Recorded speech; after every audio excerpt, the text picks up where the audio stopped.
Do you know when I was in fucking high school, there was these two kids, right? These two rich kids. One of them got a fucking Pontiac Trans Am, like a brand new one, the F-body, you know, the one that everybody fucking loved in the 80s, the Knight Rider version. He got the fucking Trans Am. This kid was like a 16, 17-year-old kid. He had a brand new, like 85, 86 Trans Am. So the other rich kid's parents, they're like competing, bought this other kid a fucking 1985 or 1986 IROC Z. I mean, they were pulling up to the school. Their car was worth twice what their teacher's car was worth. I remember there was this teacher, foreign language teacher, and he had this giant boat from the early 70s, and the door lock was, like the door wouldn't close. And to this day, there's no excuse for this guy not just getting the fucking door fixed. He fucking tied like a 1/4-inch rope around like the handle of the door and then like 15 times around his headrest. And he'd have to get out the fucking passenger's side. And one of the great things about getting old is you stop giving a fuck about what people think about you. But for the most part, that's a great thing. But in that instance, that was not a good thing. That was not a good thing for people to see, because being a teacher is a tremendous profession.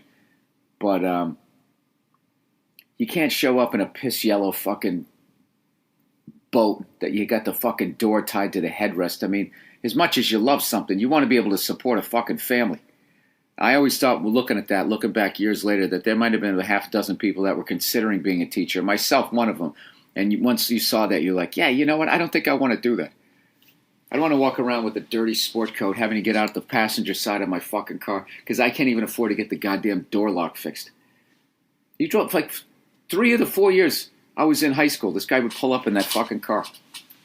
So anyways, these two kids got these cars, and so of course they're driving around like maniacs. Of course everybody's drinking and driving. This was the 80s. This was like, this was some sort of, I don't know. It was an activity that was done. You went out, you found someone of age to buy you a case of beer, and then you just drove around town. There was nothing to do. You drove around town and tried to run into other kids you went to high school with, and they would be driving around, with the 12-pack in their car, and then you'd be like, where you going? And then you'd find some dead-end street, and you'd all go down there, and then the cops would come down and break it up, and then you'd drive around, and everybody would gather someplace else. It was weird. There was no cell phones, and somehow everybody figured out where the hell everyone was going. So long story short, the kid who had the Trans Am ended up fucking, going too fast, pushed it past the limit, and went flying into a bunch of trees. Fortunately, they were smaller trees, so the trees lost the battle, but he totaled his fucking car. That was right as we were graduating. So you know what his parents did? To teach him a lesson, they went out and they bought him a Corvette. So here's the thing. Now he's got the Corvette. He fucked up. He totaled his car. They went out and not only bought him a brand new car, they bought him an even better car. He had a Corvette. So now the other kid who didn't fuck up his car is now looking at his IROC like it's a piece of shit. So within 3 months, he then had a Corvette. And beyond, so he could one-up the other kid, he had a custom interior. He had like all this wood put on the inside of it because the 80s Corvettes, the interior was unbelievably plain. And that was the last I ever saw of either one of them, because then I graduated. Except for the kid who got the custom Corvette. I ran into him in a bar about 2 years ago.